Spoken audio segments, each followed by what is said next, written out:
viewers and listeners, welcome to Salida Teleradio, right here at La Filipina National High School. Today, you'll learn another interesting topic in PLA Grade 9 about classification of salads according to their functions in the meal and ingredients used. Together with your teacher broadcaster, Teacher Charmy Ado, I am your teacher host, Teacher Serenia Bercero. Now, I will turn you over to Ma'am Charmy Ado. Ngayong hapon sa itong mga viewers and listeners. Welcome to our new lesson this afternoon. We are lucky enough because despite of the pandemic, we can still able to deliver our lesson through our Salida Teleradio. This afternoon, we are going to discuss classification of salads according to their functions in the meal and ingredients used as part of your Module 2 of Grade 9 TLE. But before that, we are going to present first our objectives. First objectives. Identify the classification of salads according to their functions in the meal. Okay, second, familiarize the classification of salads according to the ingredients used. Third, select salads according to the ingredients used. Let me ask you, do you like eating salads? Or have you tried preparing salads? I know that your answer is yes. So, what kind of salad do you like most? Have you noticed the different types of salads in every occasions you have attended? Nakabalo ba jud mo kung unsa nga klase sa salad ang inyong ginakaon? Or nakabalo ba jud mo kung kanusa nato pwede i-serve ang ato ang salad? Before nato na mahibal-an, let us define first the word salad. Okay, what is salad? Salad is a mixture of raw green leafy vegetables combined with other ingredients, or a mixture of small pieces of food as meat, fish, pasta, and fruit served with a dressing. So salad is a food item generally either prior to our meal, or during our meal, or after our meal. So there are three options na pwede nato i-serve ang ato ang salad. Okay? So now, we will have our pre-test. So, you have to identify what classification of salads according to the ingredients used. And you have to write your answer in a piece of paper. Then after our discussion, we will try to check your answers. Are you ready? Okay, for number 1, it is a mixture of food that are held together and usually use thick dressing like mayonnaise.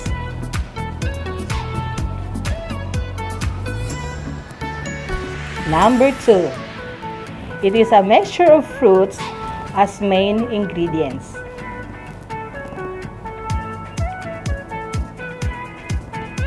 For number 3, a salad made by arranging 2 or more elements attractively on a plate.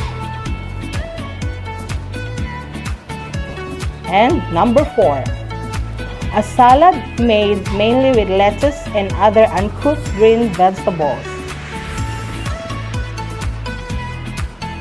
And the last number 5, a salad made with flavored gelatin, fruits, cheese, marshmallows, and nuts. That's it. And now let us discuss first the classification of salad according to their functions in the meal, so that we will know when to serve our salad. So diri nato mahibal-an kung kanusa nato siya i-serve, no? Nagdepende siya sa klase sa salad. Okay? So, classification of salads according to their functions in the meal. Number 1, we have appetizer salad. So, appetizer salad is a salad that stimulates our appetite which has fresh, crisp ingredients, tangy, flavorful dressing, and attractive, appetizing appearance. So, since mag-stimulate man siya sa atong appetite, so the best na to siya nga i-serve during before our meal or serve as the first course of our meal. Ano man, kay mao man siya ang mag-stimulate sa ato ang appetite. Kumbaga sa ato sa Bisaya, ginatawag nato siya nga abrigana. So, second, we have the accompaniment salad.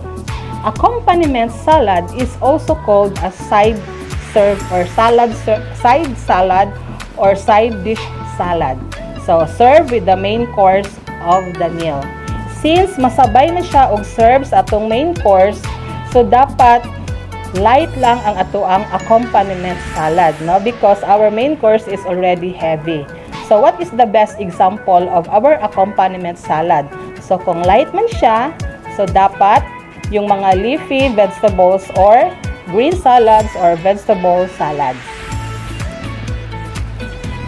Next, we have main course salads.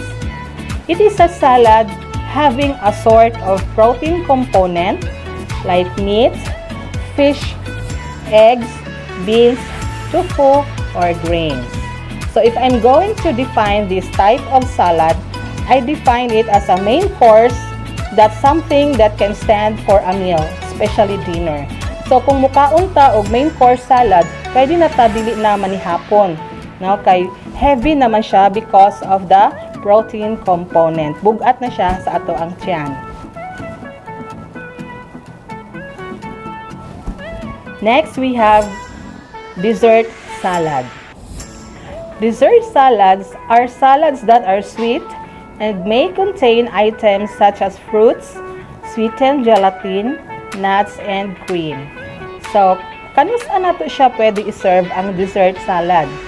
So, we can serve dessert salad right after our meal. So, nganong sa last man nato siya i-serve?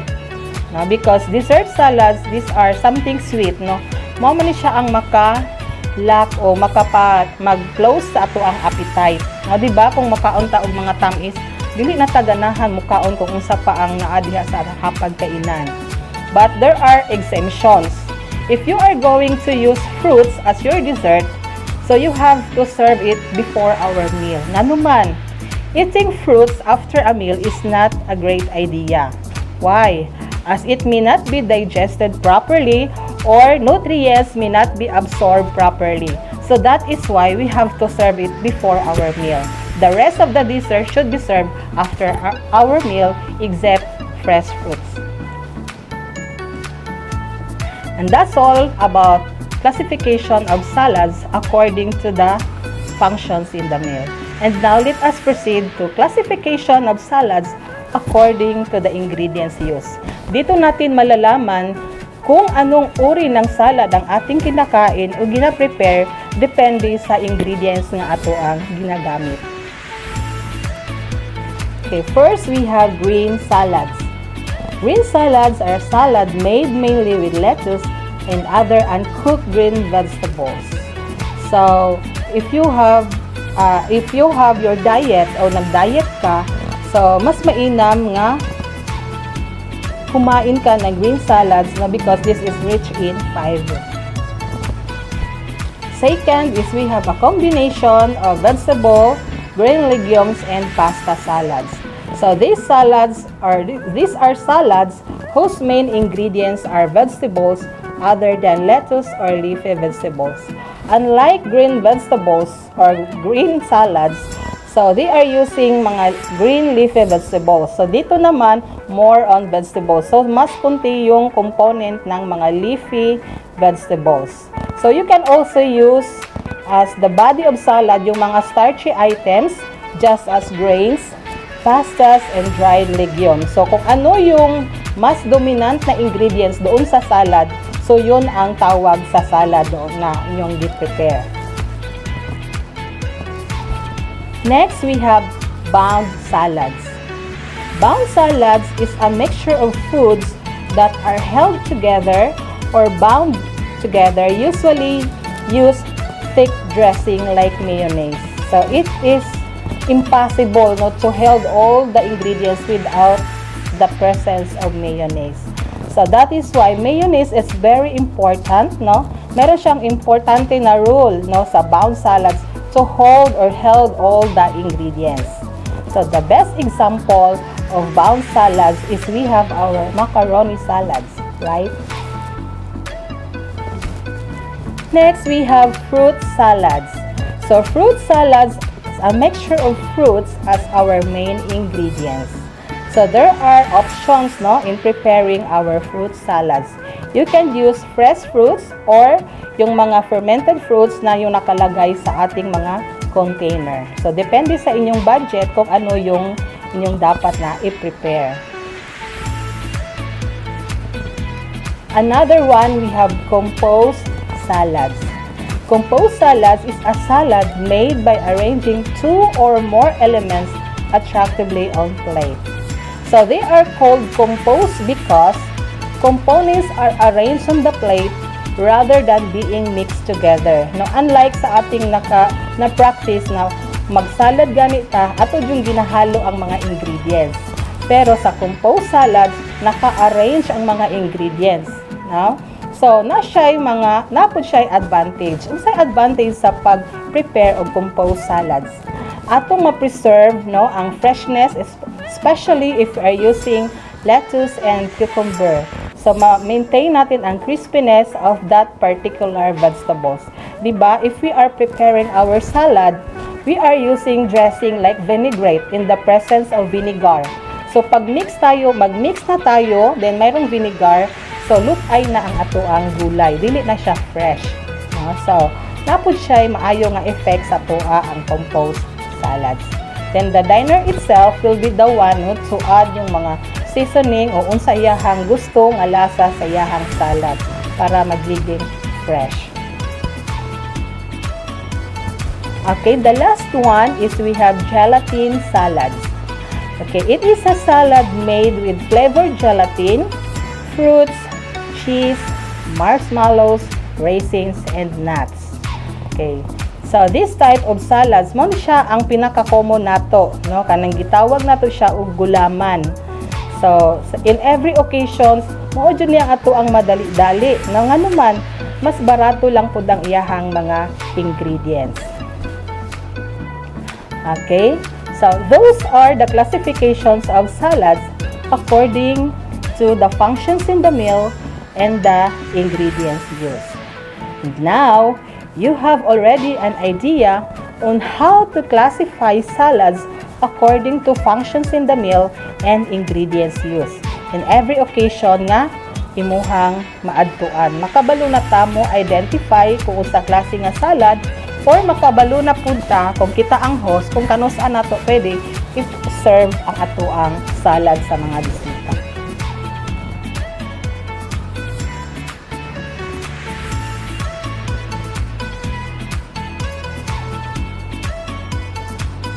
And now, let us try to check our pre-test. No? So, try to get your pen. Check natin kung tama ba yung mga sagot ninyo.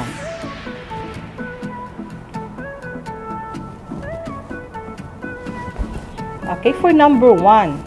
It is a mixture of food that are held together and usually use thick dressing like mayonnaise. The answer is bound salads. Number 2, a mixture of fruits as main ingredients. The answer is fruit salads. Number 3, a salad made by arranging two or more elements attractively on a plate. The answer is composed salads. Next, a salad made mainly with lettuce and other uncooked green vegetables. The answer is green salads. Okay, the last question. A salad made with flavored gelatin, fruits, cheese, marshmallows, and nuts. The correct answer is gelatin salads. Okay, those are the classifications of salads according to the ingredients used. And now, let us try to evaluate what you have learned about our lesson. Okay, and this is the instruction. Choose the letter of the correct answer among the given choices. So listen carefully at the questions and prepare your paper and pen. Ready? So let's start. Question number 1. Lara wants to prepare a salad that contains substantial portion of meat, poultry, seafoods, fruits, and vegetables. What type of salad did Lara prepare? A. Appetizer salad. B. Main course salad. Letter C. Accompaniment salad. And letter D. Bound salads. 5, 4, 3, 2, 1. The correct answer is letter B. Main course salad. Question number 2. Karen and her husband will celebrate their anniversary next week.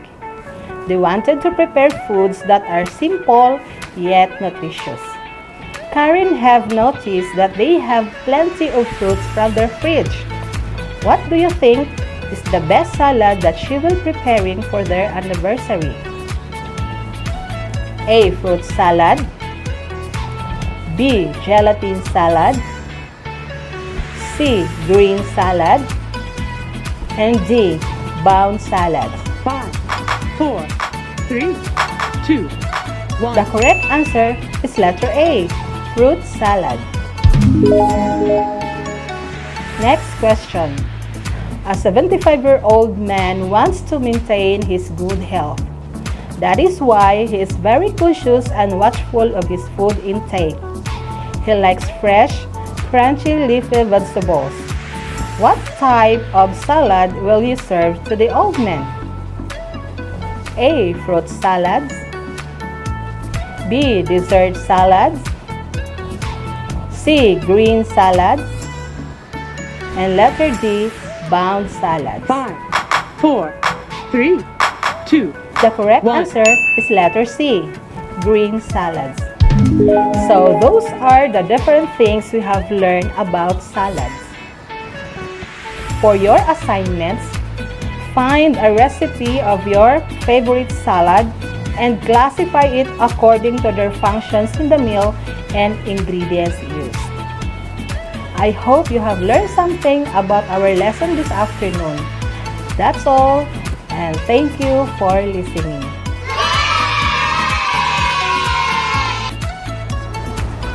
Wow, that was amazing, Teacher Charmy. I'm sure that our viewers and listeners learn a lot from your topic this afternoon. See you again to the next session of our Salida Teleradio. Have a nice day. Bye!